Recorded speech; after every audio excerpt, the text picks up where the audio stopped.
melihat Jibril di Sidratul Muntaha. Rasulullah SAW di langit yang ketujuh itu, Rasulullah melihat Jibril dalam wajah yang sebenar. Ketika Rasulullah menceritakan kepada sahabat-sahabat bahawa Rasulullah melihat Jibril di atas sana tu, ada yang tak percaya. Di antaranya ialah anak Abu Lahab bernama Utbah. Kan? Jadi ada sebab dia satu peristiwa yang mencari adat, yang suka diterima oleh akal, melainkan iman sahaja. Jadi ada orang tak terima lah, orang tak terima. Jadi Allah Ta'ala menurunkan ayat menceritakan bahawa Rasulullah SAW memang melihat Jibril alaihissalam. A'udzubillahi minasyaitanirrajim. Bismillahirrahmanirrahim.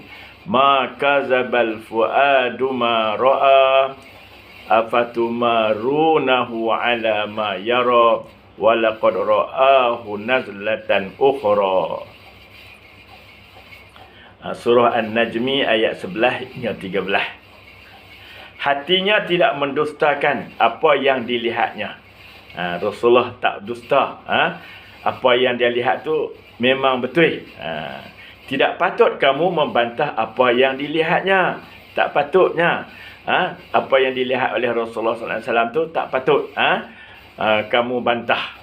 Sebab sesungguhnya dia telah pun melihatnya pada kali yang lain. Walaqad ra'ahu nazlatan ukhra.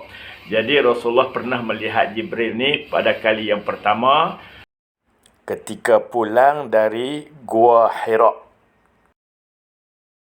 Dan wajah yang asal besar sehingga memenuhi timur dan barat.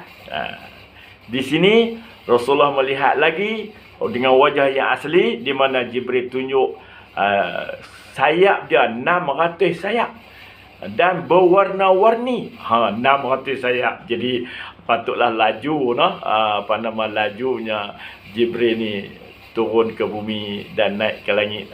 Laju. Dan saiznya besar. Walaupun besar, Israfil lagi besar. Jibril kata Israfil lagi besar daripada aku.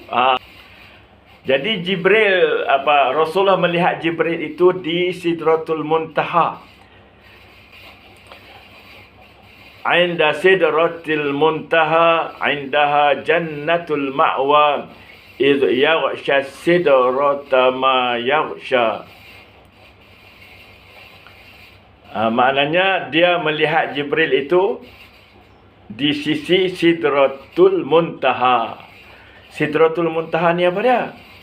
Sidratul Muntaha, sidrah pokok bidara, muntaha yang terakhir. Jadi di langit yang ketujuh tu ialah pokok yang terakhir, ialah Sidratul Muntaha. Sebab apa Allah Ta'ala cerita pokok bidara, tentulah dia mempunyai kelebihan-kelebihan yang tertentu.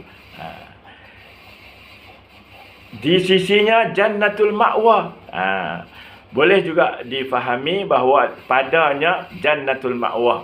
Kata di sisinya, dekat Sidratul Muntaha. Dan boleh dikatakan padanya, maksudnya Sidratul Muntaha itu di Jannatul Ma'wa. Wallahu'alam. Jadi Jannatul Ma'wa tu syurgalah. Jadi Sidratul Muntaha tu ketika itu Sidratul Muntaha diliputi oleh makhluk-makhluk Allah yang banyak. Cantiknya Sidratul Muntaha tu hanya Allah Ta'ala kata diliputi oleh makhluk-makhluk Allah yang banyak. Apa dia? Wallahu alam. Ada tafsir mengatakan malaikat-malaikat yang berada di situ. Ada yang dikatakan macam kita di sinilah di dunia ni, ramah-ramah ialah binatang-binatang yang cantik, yang sukar nak digambarkan oleh fikiran kita. Cuma Allah Ta'ala kata diliputi oleh makhluk-makhluk yang banyak. Itu Sidratul Muntaha. Nabi SAW menceritakan dalam hadis-hadisnya Sidratul Muntaha tu besar, bukan macam pokok di bumi. Di bumi ni buah bidara tu kecil macam buah lada kan. Daun dia pun kecil, kecil macam ibu jari kita aja. Tetapi di sana tu Rasulullah kata buahnya seperti tempayan, besar, besarnya buah tu macam tempayan yang bertingkat di batang, maknanya batang-batang dia lagi besar lah kan.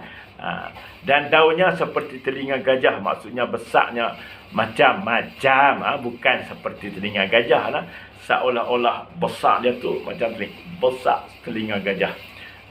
Itu gambaran yang Rasulullah nak bagi kita faham, yang sebenarnya hak tu Allah Ta'ala dan Rasulullah melihat sendiri, hak tu Rasulullah tahulah. Jadi kita ni cuma kita boleh faham secara tu je lah. Jadi maknanya di sana ada pokok yang terakhir. Itu nak cerita bahawa kita ni bumi, kemudian lapis yang pertama, bola yang pertama, langit yang pertama, bola yang kedua, langit yang ketiga, bola yang ketiga, sampai bola yang terakhir. Di sana tu ada pokok, pokok yang Allah Ta'ala sebut sebagai Sidratul Muntaha. Di sana Rasulullah SAW melihat kebesaran Allah. Banyaklah pengalaman Rasulullah tu melihat, daripada Rasulullah naik dengan borak kan, kemudian berjumpa dengan hurun ain bidadari, berjumpa dengan nabi-nabi, melihat langit yang luas tak terhingga ini, sampai ke 7 langit tu, kemudian Sidratul Muntaha, syurga dan macam-macam lagi lah. Semua tu adalah tanda-tanda kebesaran Allah Subhanahu wa Ta'ala. Ma zaghal basar wa ma tagha, laqad ra'a min ayati rabbihil kubra. Dia tidak memalingkan pandangannya ke arah lain dan tidak melampau. Masa Rasulullah melihat satu-satu tu, Rasulullah tak ke kiri ke kanan, Rasulullah tengok satu-satu benda, fokus, dan dia tak melampau dalam penglihatannya. Sesungguhnya dia telah melihat tanda-tanda kebesaran Allah, ayati rabbihil kubra, tanda-tanda kebesaran Tuhannya yang amat besar, yang amat besar. Jadi Allah melihat, Rasulullah sallallahu alaihi wasallam melihat sendiri tanda-tanda kebesaran Allah itu dalam bentuk yang dilihat dalam bentuk mata. Hak yang dialami dengan orang kata apa, dengan perasaan, hak tu saya tak ukurailah, saya tak pandai hak tu, kerana saya cuma nak cerita hak zahir ni sahaja.